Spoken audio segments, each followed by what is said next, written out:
How can scientists tell the age of fossils?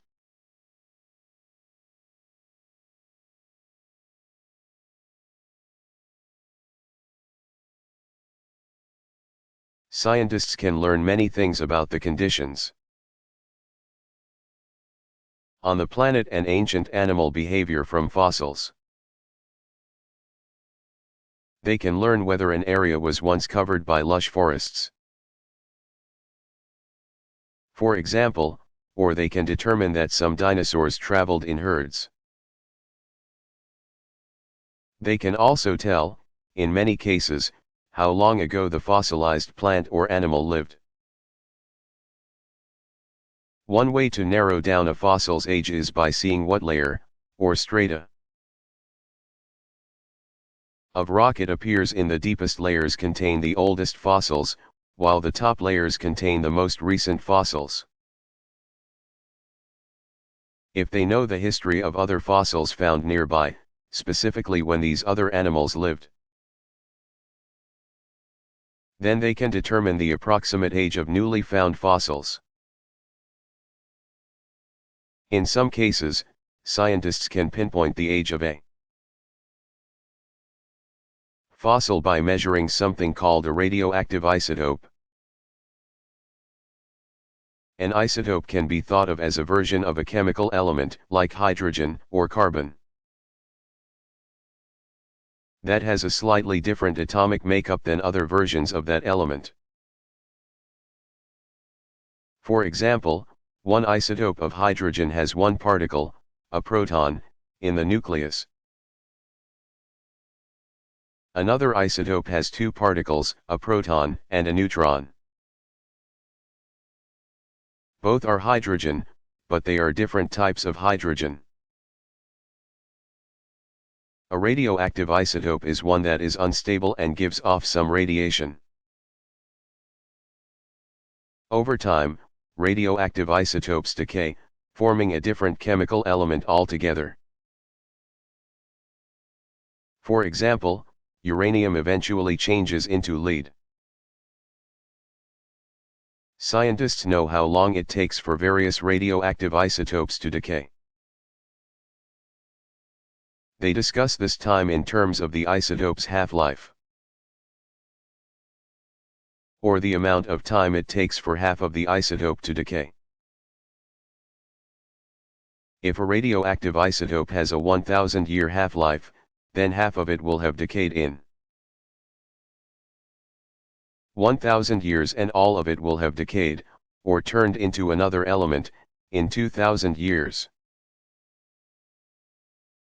So let's say a scientist measures the amount of a radioactive isotope in a chunk of rock. Knowing that this element will have completely transformed into another element after 2,000 years. If the scientist finds very little of the isotope and a great deal of the element it turns into, then he or she knows that the rock and the fossil found in it is almost 2,000 years old.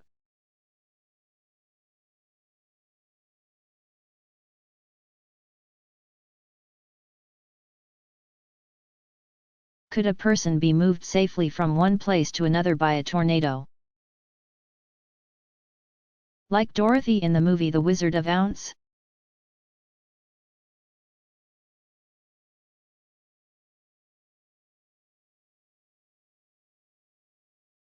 No records show the survival of a person who has traveled long distances in a tornado. It is unlikely that any individual, or the structure in which he or she took shelter, could withstand the fierce sucking winds inside a tornado, which sometimes take objects from the ground and carry them high into the atmosphere for many miles. And remember, such a ride would eventually include a treacherous fall to the ground. Still, some records exist of non-living things that have survived wild tornado rides. In the summer of 1953, for instance, a woman in Massachusetts found a wedding gown in her backyard, dirty but in good condition. It had been carried some 50 miles, 80 kilometers, by a tornado. In the spring of 1979, people in Tulsa, Oklahoma, saw small slips of paper falling from the sky. These papers were canceled checks coming from a bank struck by a tornado earlier that day. The bank was located in a city in Texas, more than 200 miles, 322 kilometers, away.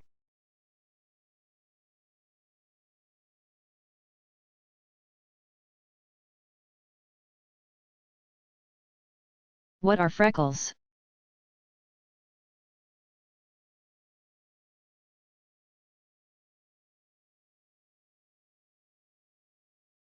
Freckles are little spots of color that have more melanin, the pigment responsible for skin, hair, and eye color than surrounding skin. They are usually seen in people who are fair. Because the color contrast between freckles and the rest of the skin is strong.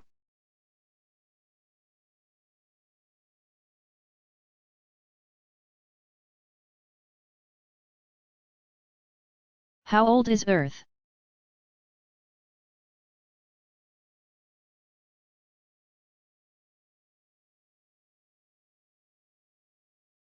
Scientists estimate that Earth is between 4.5 and 5 billion years old. They have reached this conclusion by studying moon rocks and meteorites. Rocks that have fallen from space to Earth, that they believe were formed at the same time as our planet.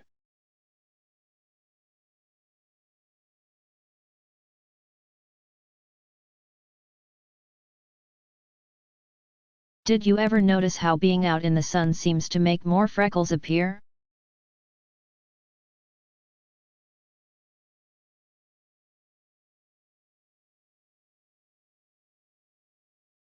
Faint freckles become more noticeable when they are exposed to sunlight because skin with more melanin tans quickly.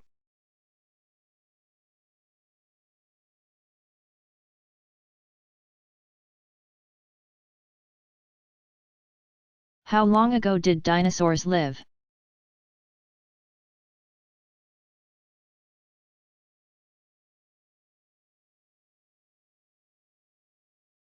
Dinosaurs first appeared about 230 million years ago, during the Triassic period. Their large size and vast numbers meant that they dominated animal life on Earth for millions of years. Dinosaurs became extinct around 65 million years ago, at the end of the Cretaceous period. The earliest human beings lived about 2 million years ago. Millions of years after the last dinosaur had died. Earth was much different when dinosaurs roamed the planet. Several 100 million years ago, instead of there being 7 continents or large land masses, there was just one giant mass of land that was surrounded by ocean. This land mass gradually broke apart into separate continents. Areas that are now covered with tall buildings or mountain ranges were once beneath the sea. And scientists believe the climate was fairly warm throughout the year. By the end of the era in which dinosaurs lived, temperatures had cooled and distinct seasons had developed.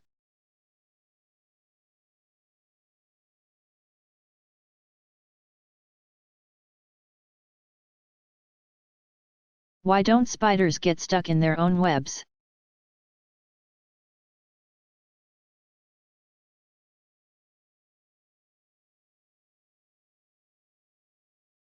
Some of the strands of a web are made of a different kind of silk that is not sticky. And spiders walk across these. But if a spider should happen to fall into the sticky strands, an oily covering on its body keeps it from getting caught.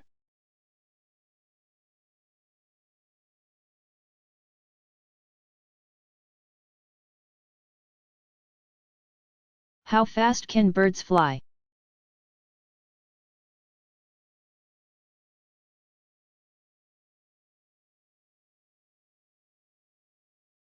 There is great variation in flight speeds among the nearly 8,000 species of birds. Small songbirds like wrens and sparrows fly 10 to 20 miles, 16 to 32 kilometers, per hour.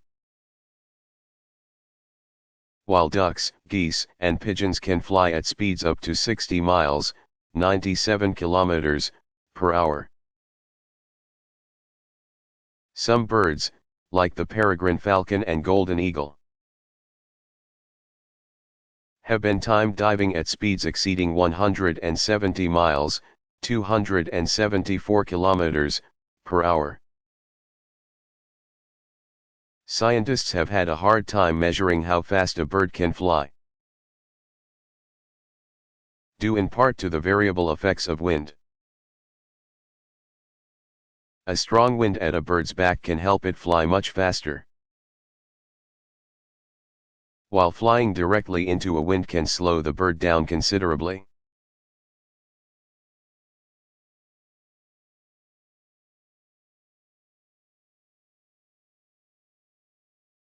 How do cellular phones work?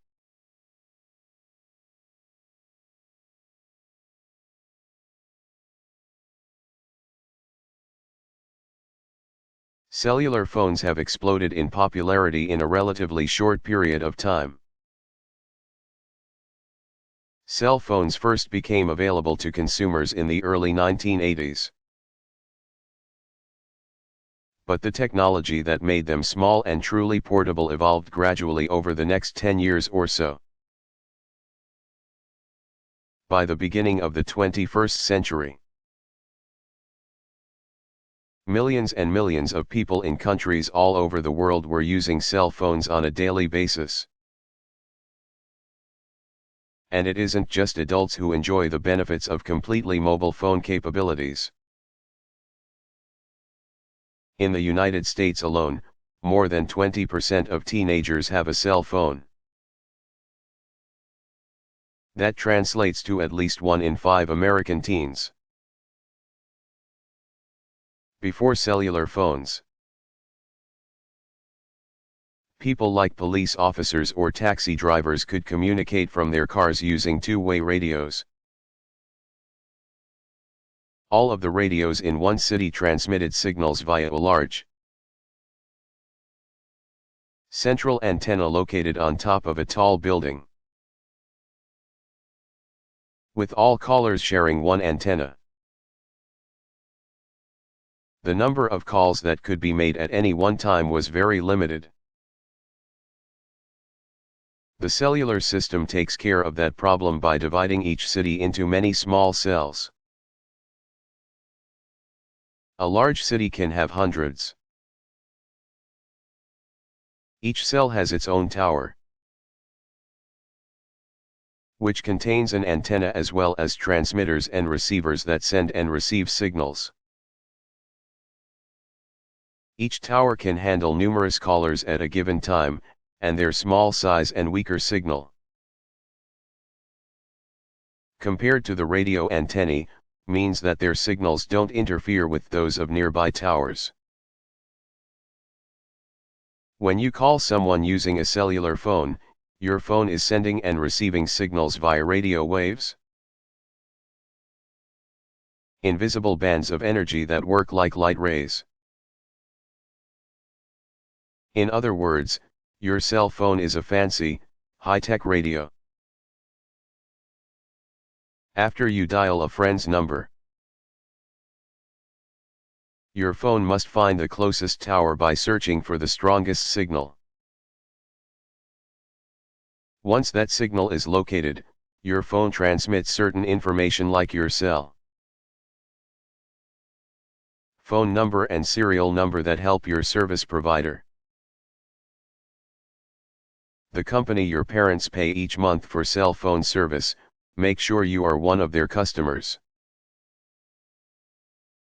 Then the mobile telephone switching office, MTSO, Finds an available channel where your conversation can take place. The MTSO then completes the connection, all of this happening in a few short seconds. And you are chatting with your friend without wires or cords to hold you down. If you are sitting in the back seat of the car while talking, and your mom is driving you from one end of town to the other, your call will be automatically switched from one cell to the next without any pause in your conversation.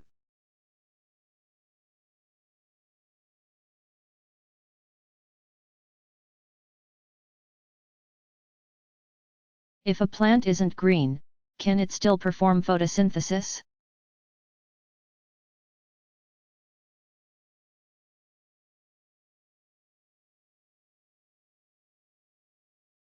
Many plants contain other pigments in addition to the green pigment chlorophyll, which traps light energy for photosynthesis. These other pigments can mask chlorophyll's green color. So the leaves and stems of such plants may appear red, purple, or even brown. But these plants still contain chlorophyll and can still use photosynthesis to produce food.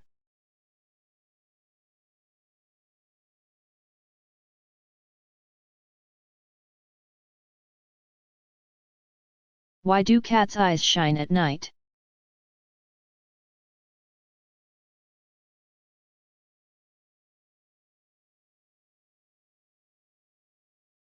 In the wild, cats frequently hunt in twilight and at night. They can do this because they have special vision that allows them to see well in dim light. They have mirror-like tissue in their eyes, called tapetum lucidum, that reflects light back to their retinas where visual images are formed, helping them to see better than most animals when light is scarce. When you see the glowing eyes of a cat at night, you are seeing light reflected from this special tissue. House cats have the same excellent vision as their wild cousins and may still hunt at night. When prey animals like mice and rats are most active. While cats don't see colors particularly well, they can spot motion quickly. Which is more important for an animal that hunts at night? Because cats have eyes that use light very efficiently. Only small amounts of light are needed to see during the day. That explains why a cat's dark center pupils, which let light into the eyes, are only narrow slits when light is bright.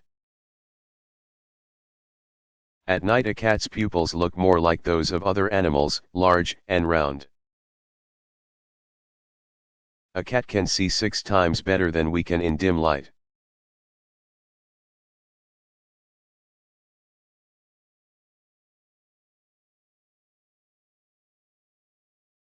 Why does it rain?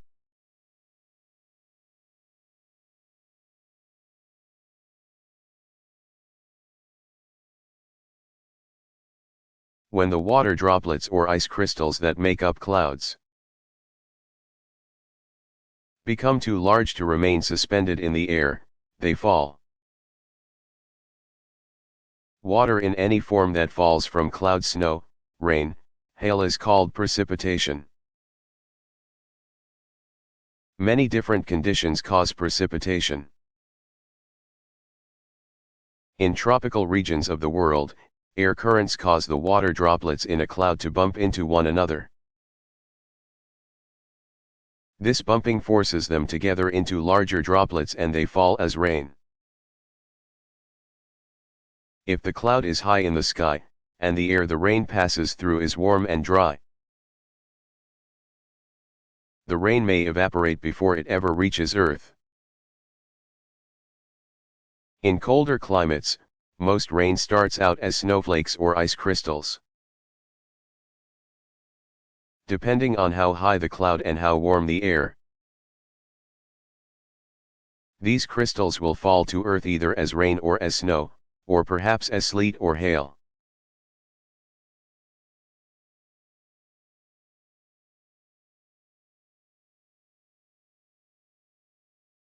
How do you know when to keep a secret and when to tell?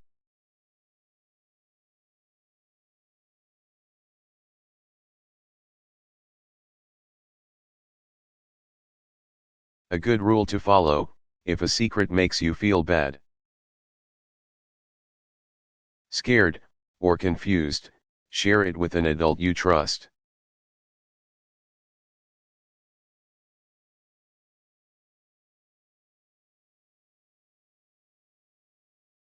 Why do people do drugs?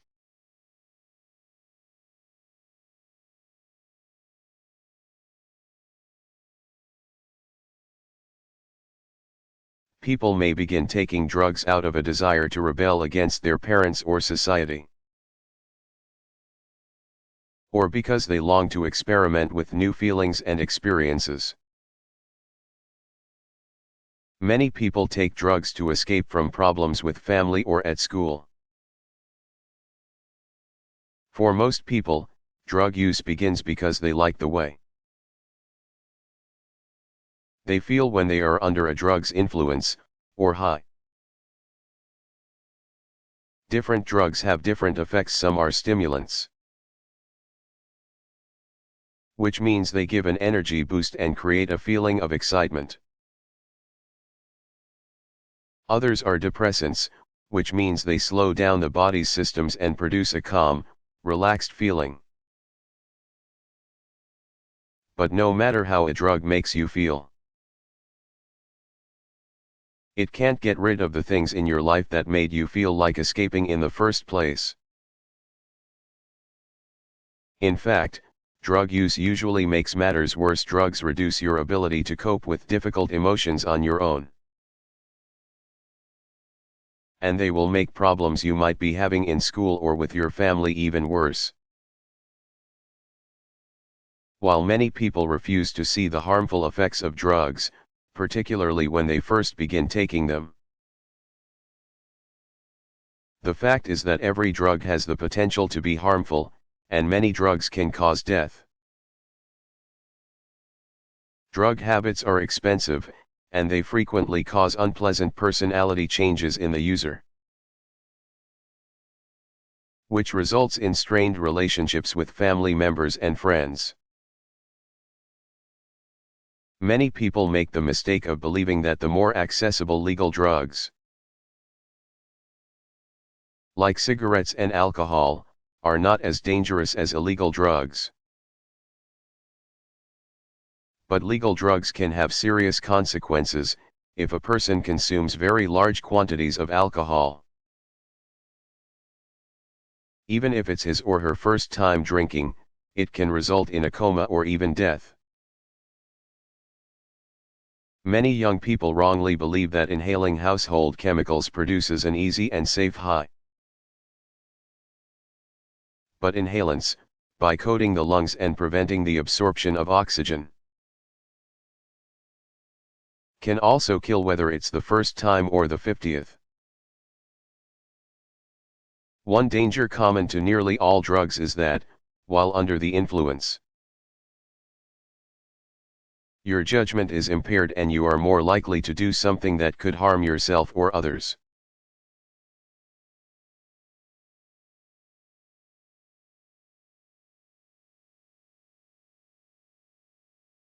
Which dinosaurs were the smallest?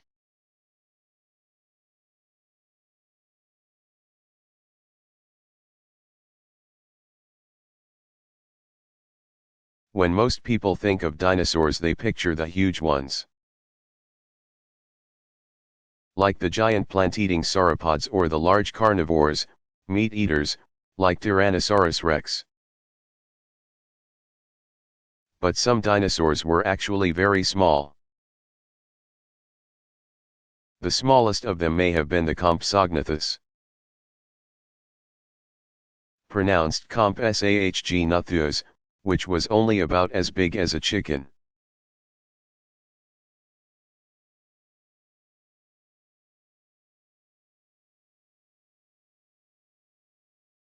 How old is the universe?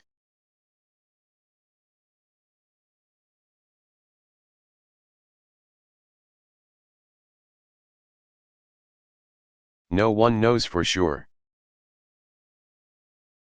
For a long time, scientists believed that the Big Bang that formed the universe occurred 15 to 20 billion years ago.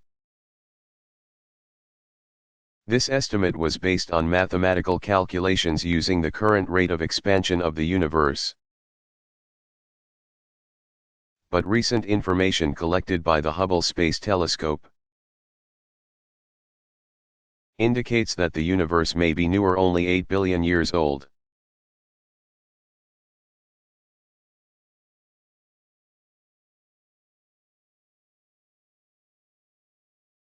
How do snakes make venom?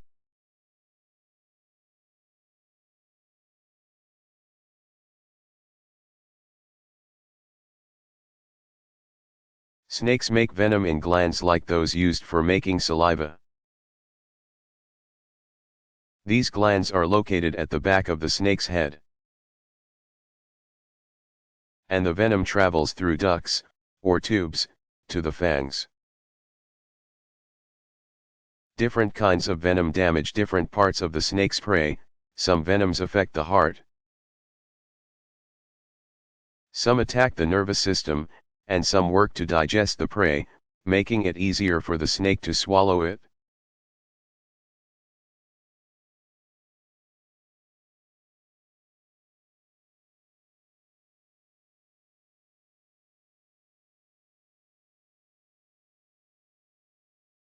What is a sonic boom?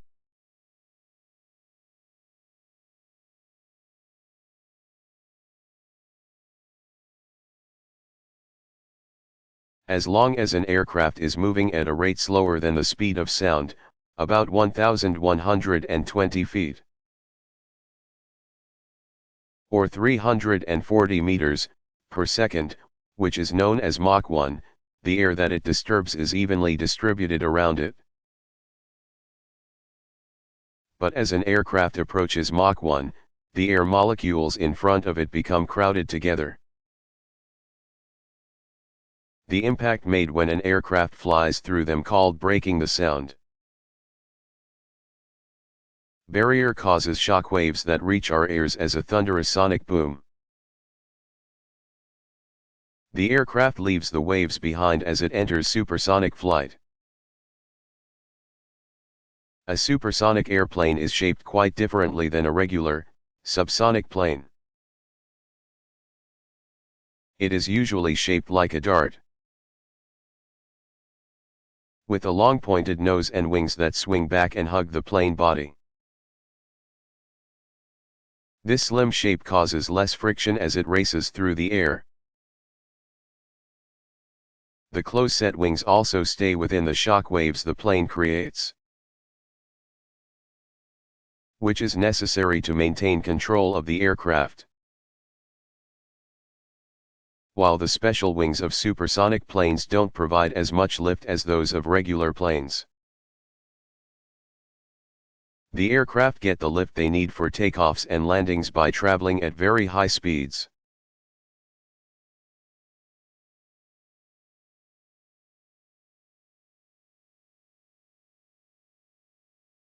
How many hairs do I have on my head?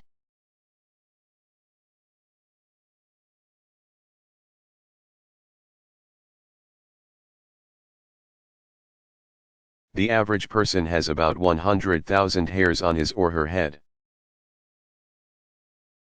People with red hair have less than this, around 90,000, and blondes have more, around 140,000. People with brown or black hair fall in between. Most people lose between 50 and 100 head hairs each day, but new hairs are usually ready to replace them.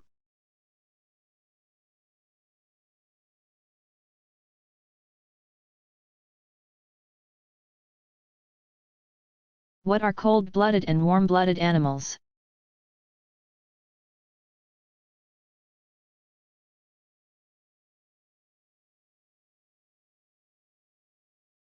cold-blooded, or heterothermic. Animals have a body temperature that is regulated by the temperature of their environment. Such animals including fish, amphibians, and reptiles generally cannot survive in climates of extreme temperatures. When it's very cold, or very hot, outside, cold-blooded animals cannot function. Warm-blooded, or homeothermic, animals have the ability to maintain the temperature inside their bodies without being affected by changes in outside temperatures. While extremely cold or extremely hot temperatures can cause even warm-blooded animals like mammals and birds to suffer, their bodies have mechanisms to regulate internal temperature under most conditions. Shivering when you're cold, for example, is your body's way of increasing its temperature. Dogs can release excess heat by panting. And animals that hibernate have ways of slowing down their bodily functions so they can preserve heat.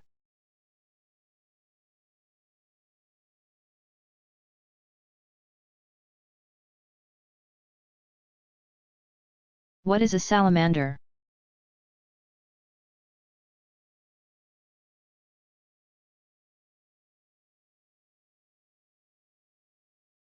A salamander is an amphibian that usually has 4 legs and a tail that is almost as long as its body.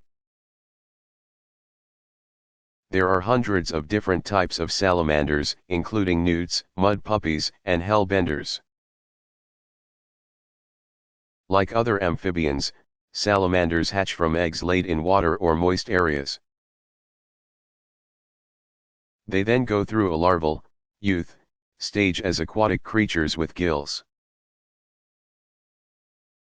eventually metamorphosing, or changing, into air-breathing adults that live on land. Some salamander species, like the mud puppy, keep their gills in adulthood.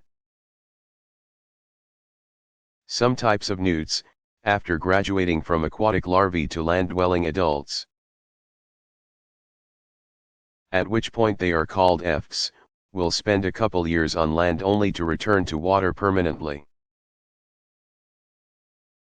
They continue to breathe through lungs, and through their skin. But they spend the rest of their days living in the water.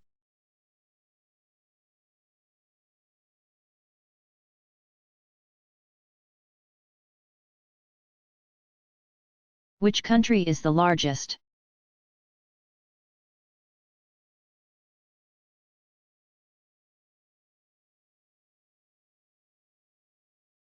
Russia is the largest country in the world,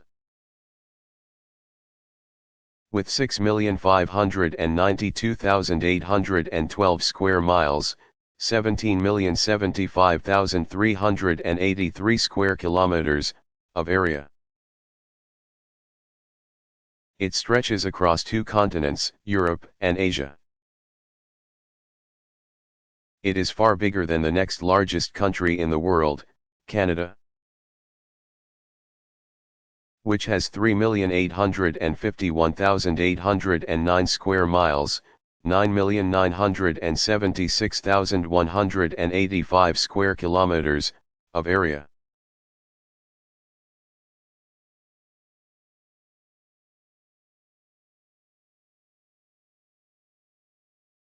What is the coldest temperature ever recorded on Earth?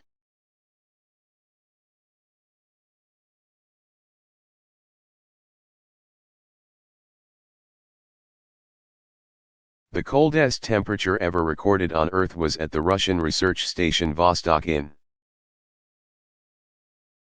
Antarctica on July 21, 1983. The temperature was -128.6 degrees Fahrenheit, -89.6 degrees Celsius.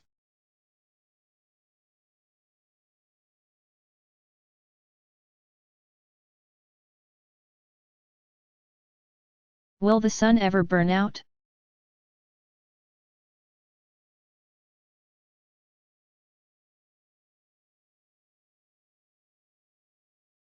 It is believed that the sun, like all stars, will burn out eventually.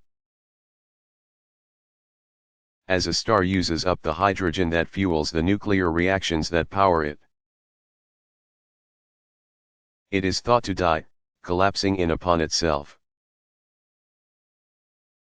But it's unlikely this will happen in the near future. Our sun is expected to shine for at least another 5 billion years.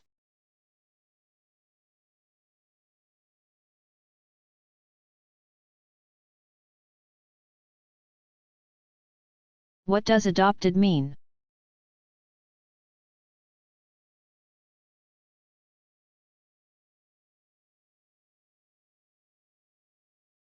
Sometimes children cannot be raised by the women and men responsible for their births, their natural, or birth, parents. This situation arises for many reasons. The parents may be too ill or may have died. Or they may feel that they are too young or too poor to raise children properly. Happily, many couples, or single women and men, want to raise the children of such parents as their own. When a child is legally adopted, the law recognizes that the new parent or parents and the child are connected in the same ways that natural children are connected with their parents, sharing the same rights and duties. Once a child is adopted, his or her birth parents lose all legal control over that child. What the law doesn't state, but what every adopted child knows, is that the love shared with an adoptive parent is the same too.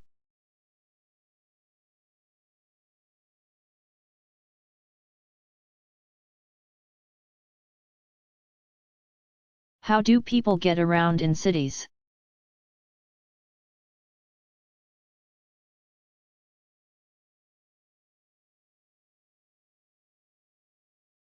Because there are so many people gathered in such a limited area in a city, residents frequently use public or mass transportation like buses, trolleys, and trains.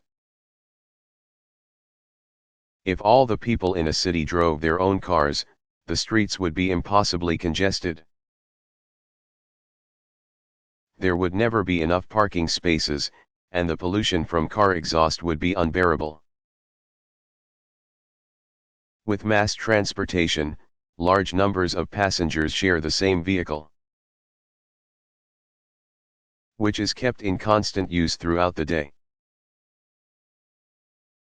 Buses and trains can move more people from one place to another using less energy and producing less pollution than if private cars were used. Because mass transit vehicles usually travel set routes, they require less land space than cars.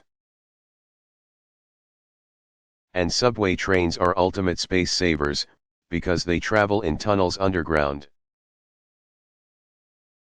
These electric railways are usually quick-moving as they don't have to contend with other traffic.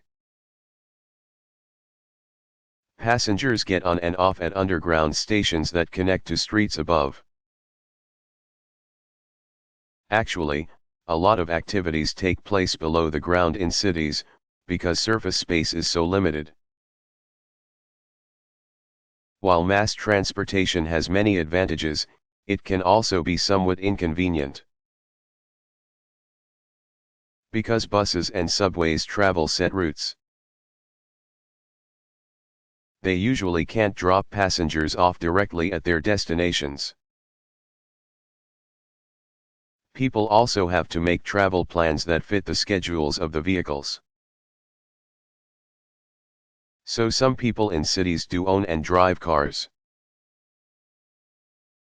And because space is so limited, usually pay to keep them in long-term parking spots when they're not in use. And even when car owners drive to places in the city and park temporarily, they almost always have to pay a fee. Taxicabs, however, offer the convenience of a car without the expensive care. People can hire cabs to take them directly to their destinations. Passengers pay according to the distance traveled, which is measured by a taximeter. Taxicabs are similar to mass transit vehicles because they are in constant use throughout the day, moving many people from one place to another. The cheapest and most environmentally friendly way to get around a city. And the best way to see its sights is to walk.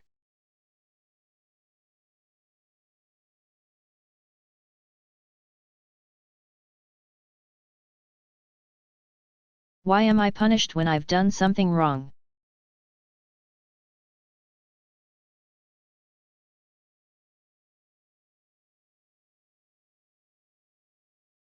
Try to remember that when you are punished, it is not because you are bad.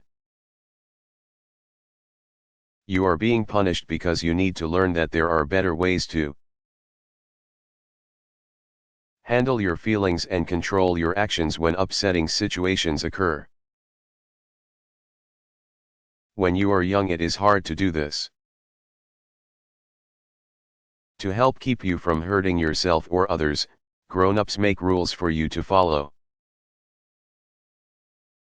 Some rules, like those about sharing and taking turns, for instance, are meant to help everyone get along and treat each other with thoughtfulness and respect. Other rules, like those about wearing a helmet while riding a bike, let's say, are meant to keep everyone safe. So rules exist for good reasons, and it is wise to follow them. Punishments which are unpleasant are meant to remind you that breaking rules results in negative consequences. And maybe next time you will think harder when tempted to do something you're not supposed to do.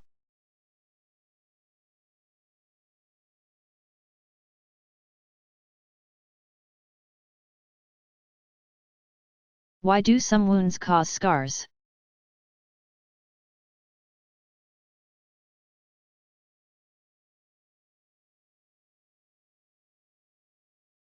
Skin cells are some of the busiest cells in your body. They are constantly reproducing, creating new cells to replace those that make up the hard top layer of your skin, the epidermis, which wears off in bits and pieces throughout the day. In fact, the surface of your skin is completely renewed every 28 days. Because your skin is so efficient at repairs, cuts and scrapes heal amazing well. But sometimes, when a wound is large and extends deep into the inner layer of skin, the dermis, and into other tissues, the damaged areas are replaced by special repair cells called scar tissue. Thick and pale, this tissue doesn't have the flexibility of the skin or muscle it replaces. And it doesn't wear off or renew itself. In other words, while some scars fade a bit over time, they don't go away completely.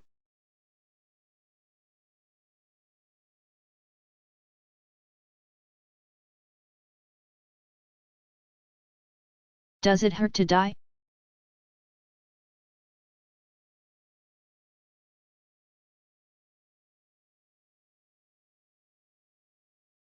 Nobody who has died has been able to come back to tell us about it. So it is impossible to know whether dying hurts. But people who have had near-death experiences, those whose hearts have stopped, for instance, but were later restarted, have only good things to report.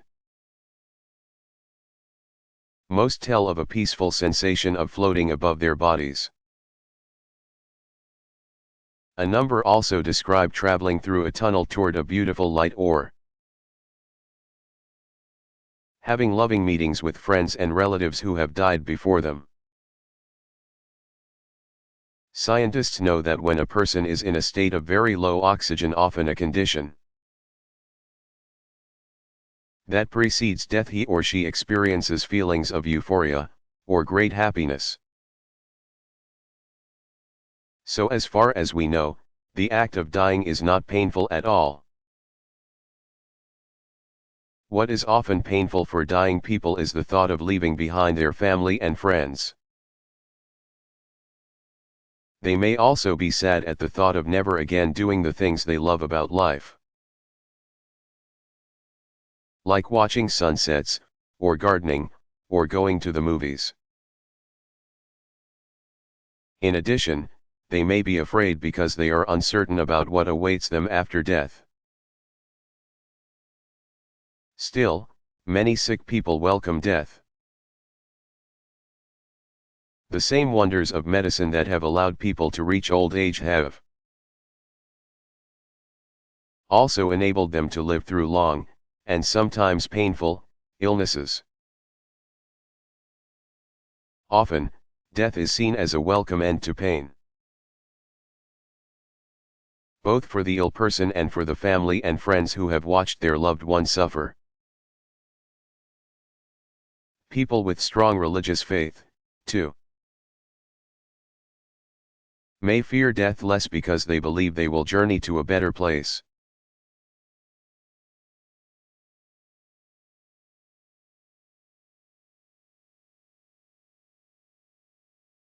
What should I do when I meet a stranger?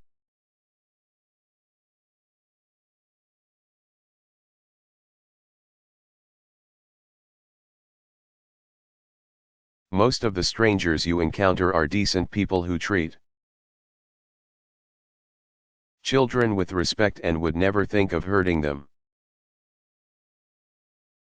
But there are dangerous people who do harmful things to children.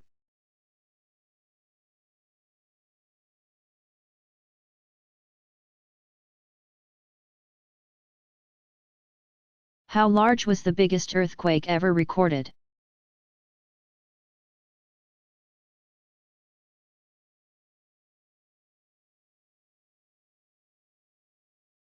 Throughout recorded history, numerous giant earthquakes have occurred, each resulting in human losses numbering in the thousands, sometimes several 100,000. The most deadly earthquake may have occurred in the summer of 1201 in a region covering part of Egypt and Syria. Historical records show that this quake killed more than 1 million people there. An earthquake in China on July 27, 1976, is estimated to have killed more than 600,000 people. A giant earthquake occurred in Chile on May 22, 1960. Its shock waves measured 9.6 on the Richter scale.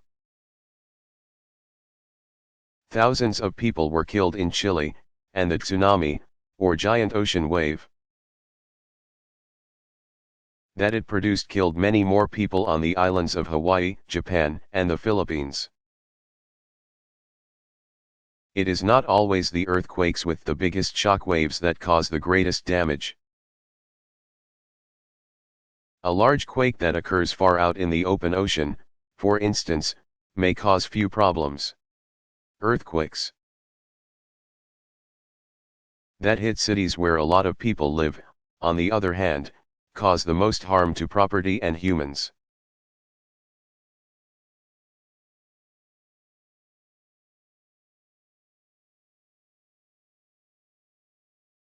Why do leaves turn colors in autumn?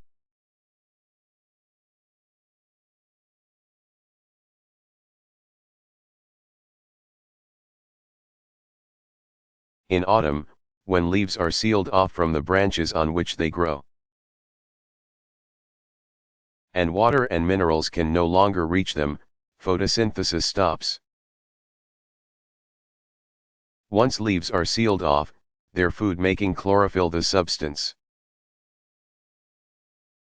that gives them their green color, breaks down, and other colors that were in the leaves all along masked by the abundance of green chlorophyll, appear. Colors like yellow and orange show up then. Courtesy of the pigment carotene, which also makes carrots orange.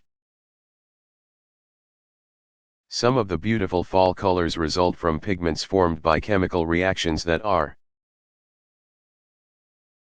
triggered by the unique weather conditions in the fall, cooler temperatures at night and shorter days spark the production of anthocyanin pigments, which give leaves their red and purple tones. Autumn temperatures also produce red colors by reacting with glucose, a type of sugar trapped in the leaves after photosynthesis has stopped. Changes in the weather affect the brightness of the leaves' colors and the length of time those colors can be seen before the leaves drop off the trees. When temperatures are low but not to the point of freezing, more anthocyanin will be produced, giving leaves a brilliant red color. Cloudy and rainy days can also result in brighter, bolder fall colors.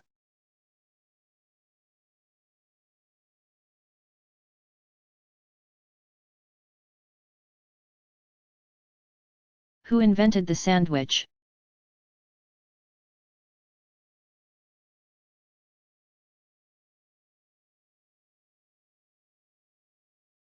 A sandwich is a piece of meat or other food that is placed between two pieces of bread. It is named after John Montagu, the 4th Earl of Sandwich, a place in England, who invented this way of eating in the 18th century.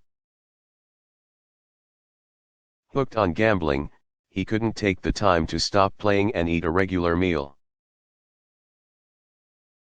He asked to have his meat brought to him between two slices of bread so the cards wouldn't get greasy.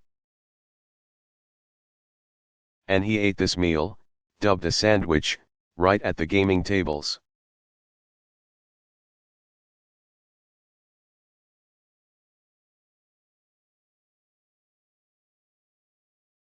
What are mosses?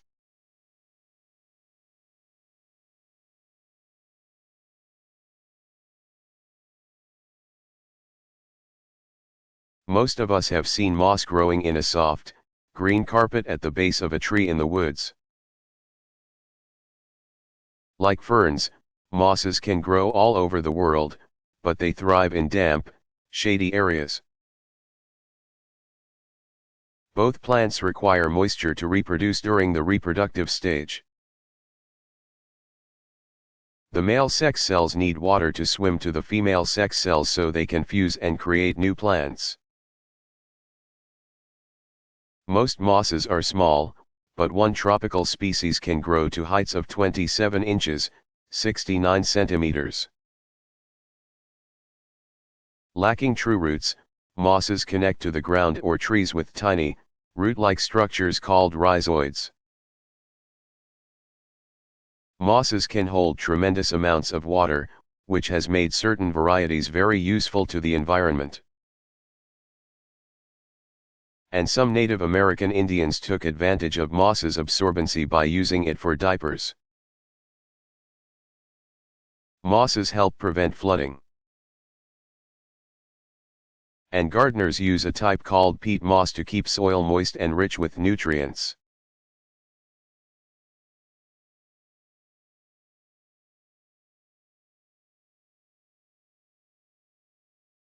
Where does dirt come from?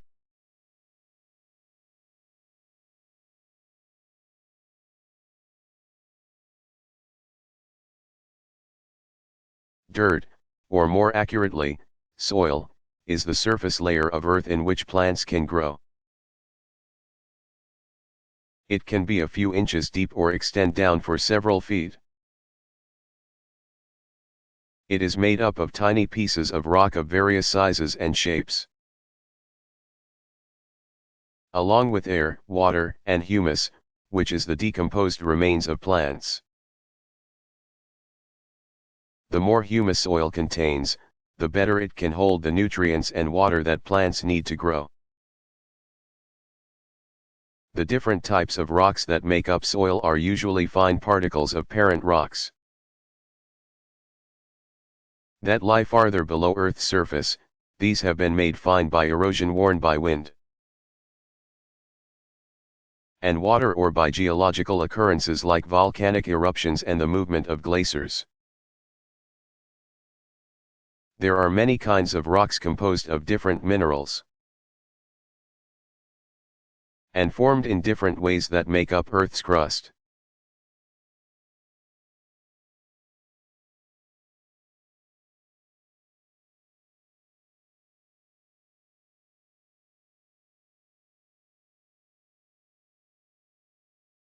Why do trees have bark?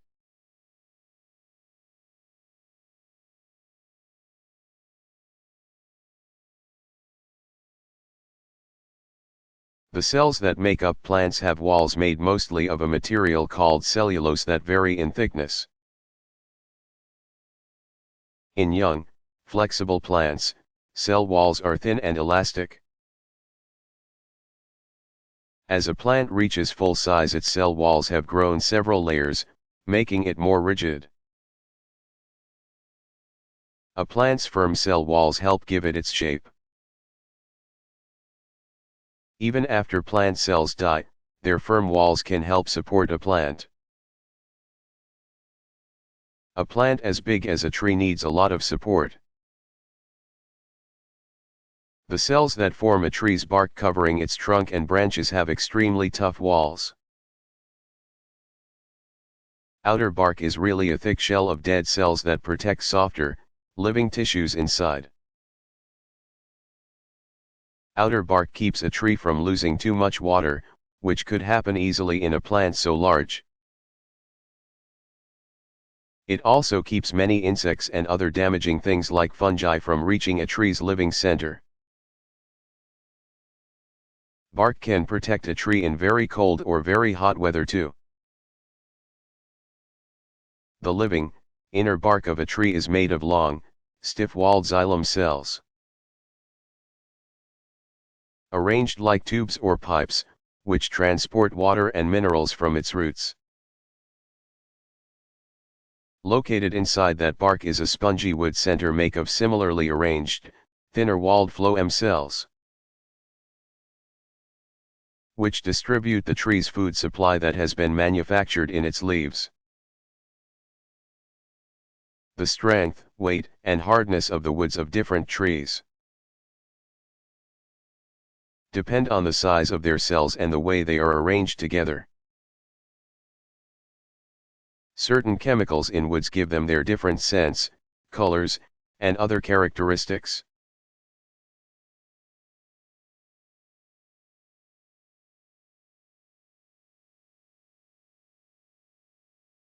What are identical twins?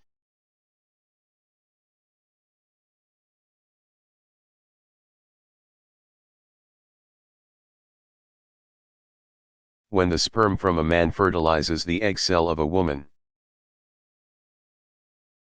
a baby begins to grow in the woman's body, developing in her uterus, or womb. Through the joined sperm and egg, the man and woman each contribute half of the genes that will give the baby its inherited characteristics, like eye color and height. Once in a while, before the baby begins to grow, the fertilized egg, or zygote, splits in two, forming two separate zygotes that develop independently. When this happens, two babies start to grow inside their mother. The babies will be identical twins, which means they will have the same genes, be of the same sex, and look amazingly alike.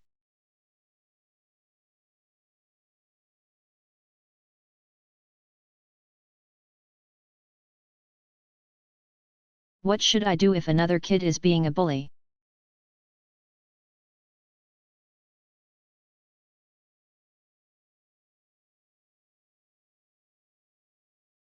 If you're on a playground and you see a kid hurting or making fun of another kid, your first impulse might be to turn around and pretend you didn't see it. But imagine how that bullied kid is feeling. And you'll know that the right thing to do is to try to put a stop to it. Sometimes, if the bully is a bigger kid and is being rough, the best thing to do is to find a teacher or another adult and tell that person what's going on. Or, if the situation doesn't feel like it could threaten your personal safety, the best thing you can do is to stand up for the kid being bullied. Kids who make fun of others usually expect to get a laugh from their friends. And if you show the bully that his or her teasing isn't funny and that you support the person being teased, it could end the teasing right there.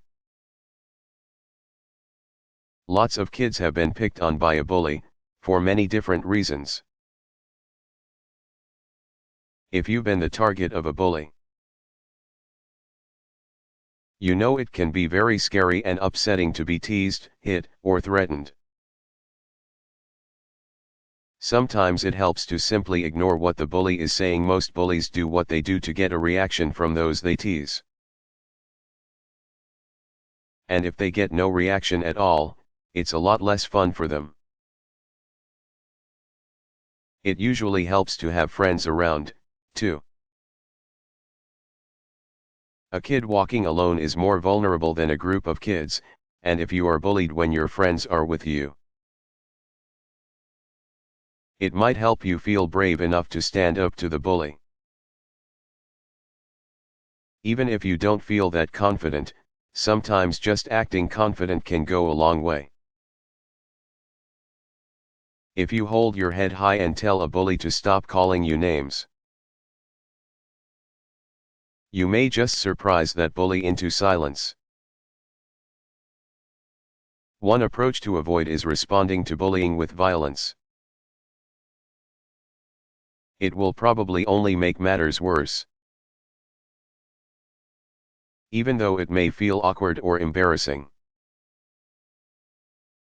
it might help to tell your parents or a teacher what you're going through. At the very least, they can make you feel better by explaining why bullies behave the way they do,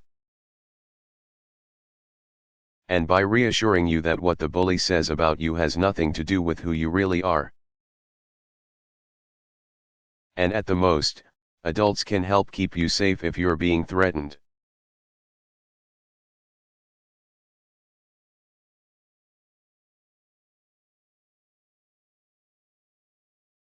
What are feathers made of?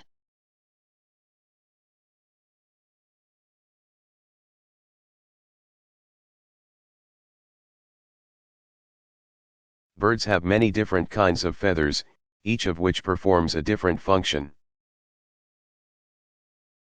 Some feathers, the small, soft down used in pillows and winter jackets, are designed to keep the bird warm, others are specifically used for flight. While some feathers are pure decoration, intended to help the bird find a mate.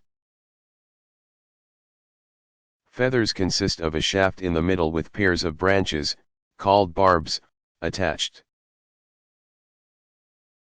The surface formed by the barbs is called the vane. On the feathers of some birds, the barbs in turn have smaller branches called barbules. The barbules from one barb connect to those of the barb next to it by little hooks, making the feather stiffer and stronger. Before the invention of the modern ink pen, people filled the hollow shafts of feathers, called quills, with ink and used them as writing instruments. In societies all over the world, people have also used feathers to decorate clothing or hats, or to make garments worn during important ceremonies.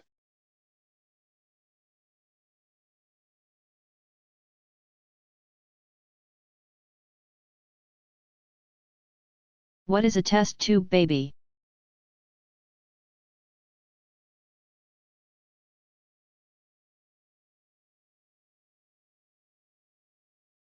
Sometimes, a man and a woman who want to have a baby have trouble conceiving.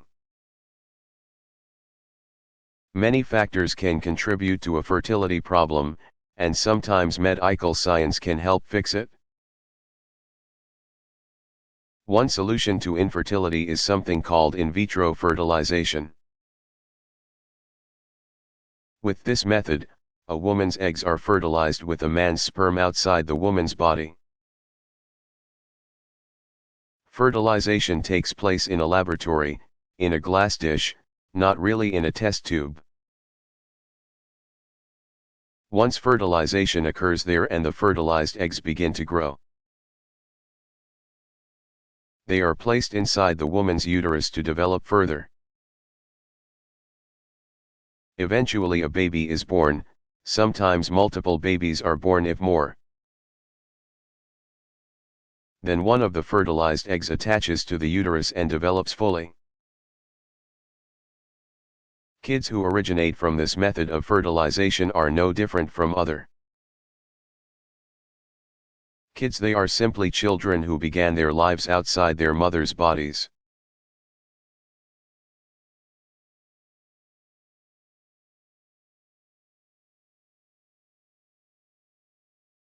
What did the first plants look like?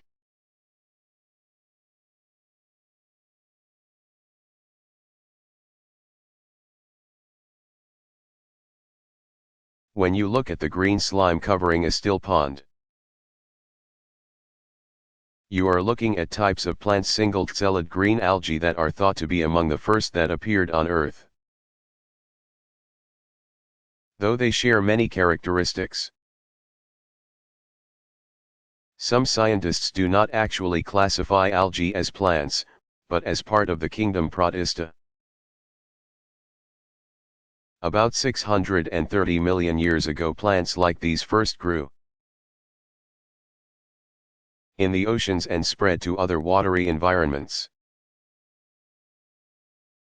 While they have no roots, stems, or leaves, algae do contain chlorophyll and make their own food through photosynthesis, using the energy of the sun, carbon dioxide, and water, and give off the waste gas oxygen. Because so much of Earth's surface is covered with water, algae including seaweeds are a major source of the oxygen we breathe. Over time, plants with more complex parts evolved and eventually adapted to life on land. Beginning about 400 million years ago.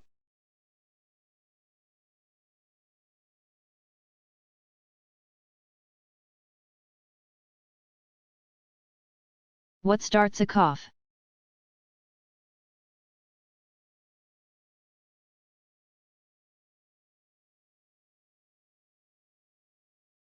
A cough starts with an irritation in the throat, windpipe, or lungs. Your body's automatic reaction to any such irritation is a very strong contraction of the muscles that control breathing, which causes a burst of air from the lungs to the mouth that is meant to clear your airways. The irritant may be dust, fumes from chemicals, or a particle of food. Colds and other respiratory infections often cause coughing, because they inflame your airways and fill them with extra mucus. Coughs are important and, in most cases, should not be suppressed with medicines. You need to cough to keep your airways free of things that could damage your lungs or interfere with your ability to breathe. If the cough is severe enough to interfere with sleep or to cause vomiting, your doctor may recommend medicine that will help suppress the cough.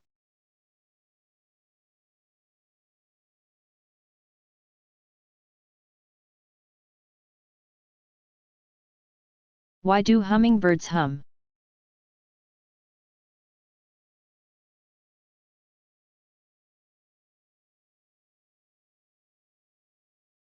The joke answer, because they don't know the words.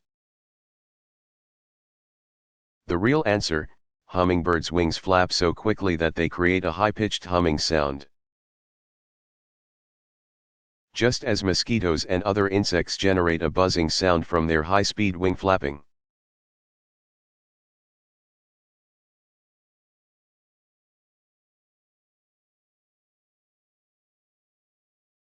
How can this huge and heavy machine get off the ground in the first place? Let alone stay aloft for thousands of miles?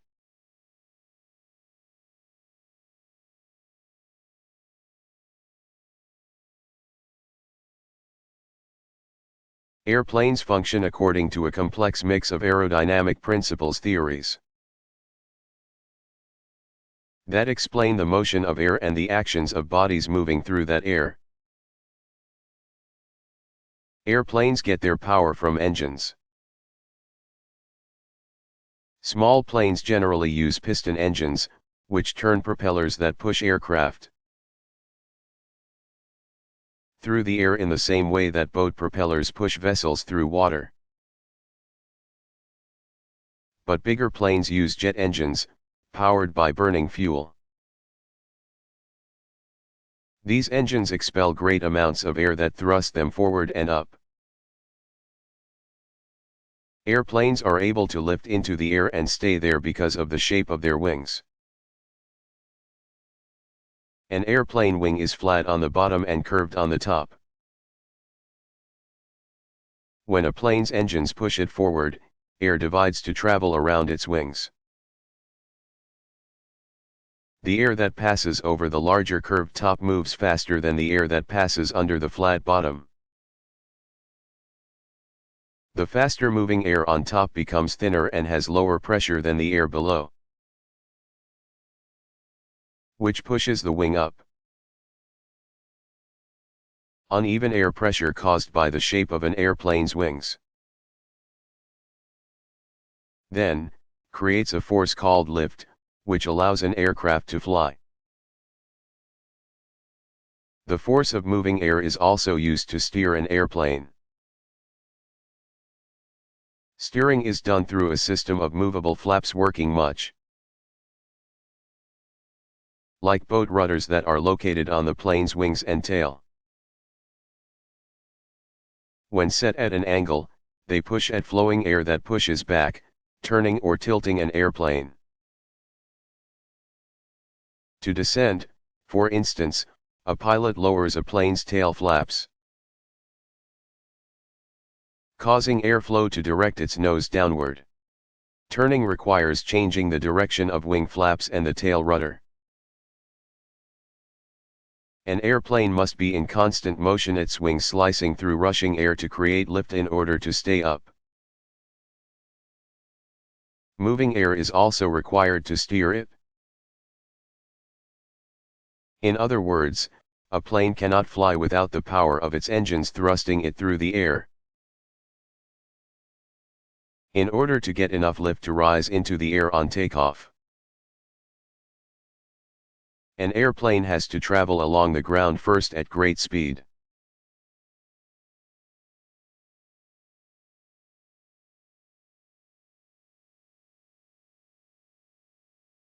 What is blood?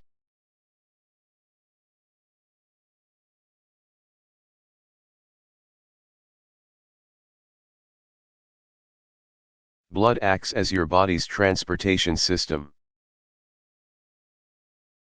Pumped along by your heart, blood brings oxygen from the air you breathe and nutrients from the food you eat to all the cells of your body.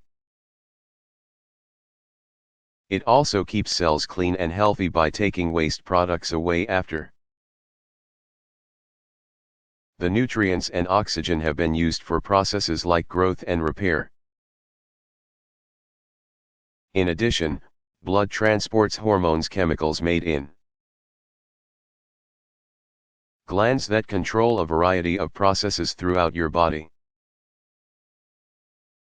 Blood also carries heat throughout your body. More than half of your blood is a watery liquid called plasma. Plasma contains things like nutrients and waste products, along with chemicals and matter needed for clotting, or sealing a wound before too much blood escapes. The rest of blood is made of tiny cells. Most are red blood cells, which distribute oxygen throughout your body and carry away the waste gas carbon dioxide, which is released from your lungs. The remaining cells are white blood cells, which protect you from infections by attacking and destroying disease-causing germs that enter your body. Red blood cells are the smallest cells in your body. But what they lack in size they make up for in number. In a drop of blood the size of the head of a pin there are 5 million red blood cells. In that same drop are 10,000 white blood cells and 250,000 platelets. Small ovals of matter that gather wherever a blood vessel is injured to plug the hole and help form a clot.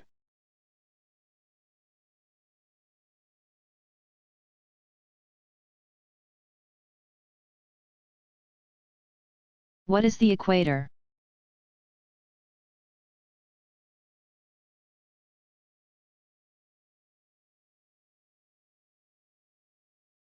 The equator is the imaginary line that circles Earth at its widest part around its middle at an equal distance from both the North and South poles. It is 24,830 miles, 39,952 kilometers, long and runs east and west, separating the northern and southern hemispheres of Earth. On maps the equator is given the coordinate 0 degrees latitude, the starting point from which all other latitudes are figured. Latitude tells how far north or south a place is located on the globe. Latitude is used along with longitude, which tells how far east or west a place is located in relation to an imaginary line that runs north and south. The prime meridian to map the exact location of any place on Earth. Because of Earth's round shape, the equator is the part of the world that is always closest to the sun, receiving its rays most directly. In other regions, sunlight hits Earth at an angle, and the additional amount of atmosphere through which it travels absorbs more heat, leading to milder climates. The weather is usually very warm around the equator, regions collectively known as the tropics.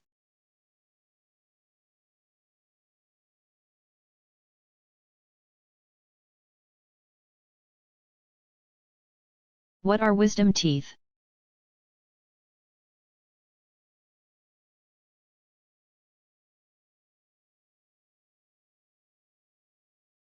Your 4 wisdom teeth are the last of your permanent teeth to appear.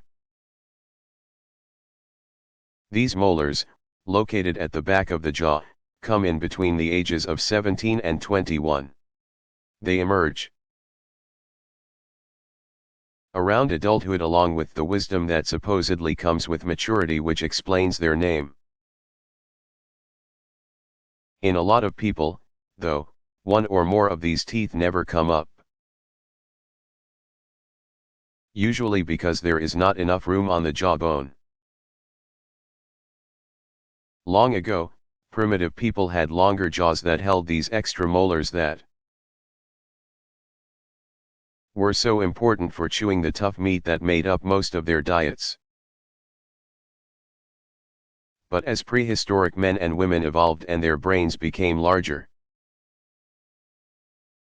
the shape of their skulls changed, too, which included a shortening of the jawbone. So now we have an extra set of teeth not essential for our refined diets. And we have very little room in which to grow them. Wisdom teeth can cause problems whether above or below the gum surface. They can be difficult to keep clean and sometimes cause infections. Many people have their wisdom teeth removed before such problems occur.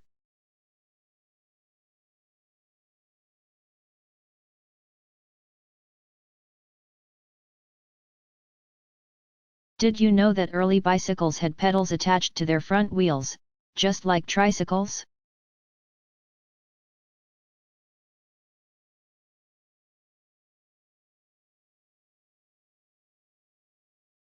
To give them greater speed, bike designers kept enlarging the front wheels,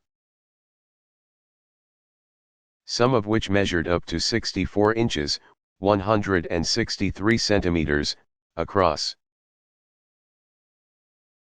Known as high-wheelers, they were quite dangerous to ride. Bicyclists couldn't touch the ground with their feet when they stopped, and they often fell forward over their handlebars when they hit bumps. A high-wheeler was also hard to balance because it had only one rear wheel, not two.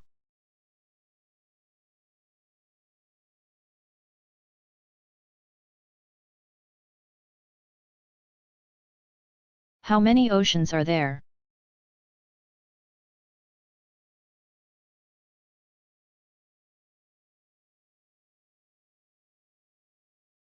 The world has 4 oceans: the Pacific, Atlantic, Indian, and Arctic.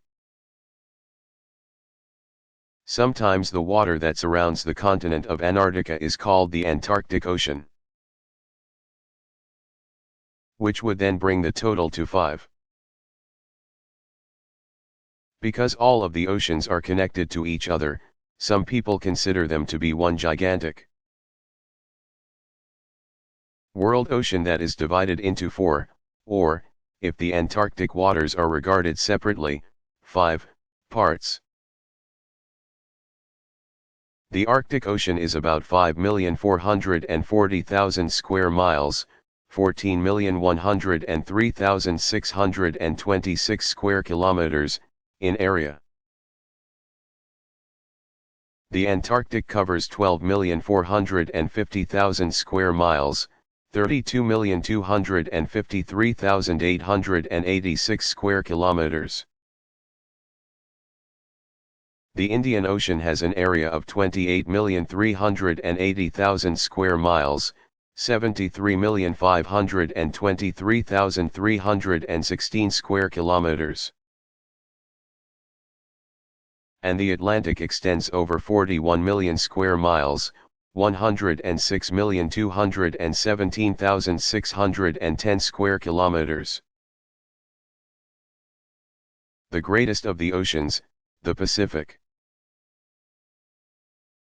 has an area of 64,186,000 square miles, 166,284,970 square kilometers.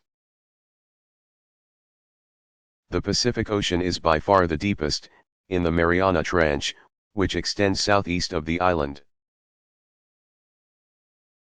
of Guam to northwest of the Mariana Islands.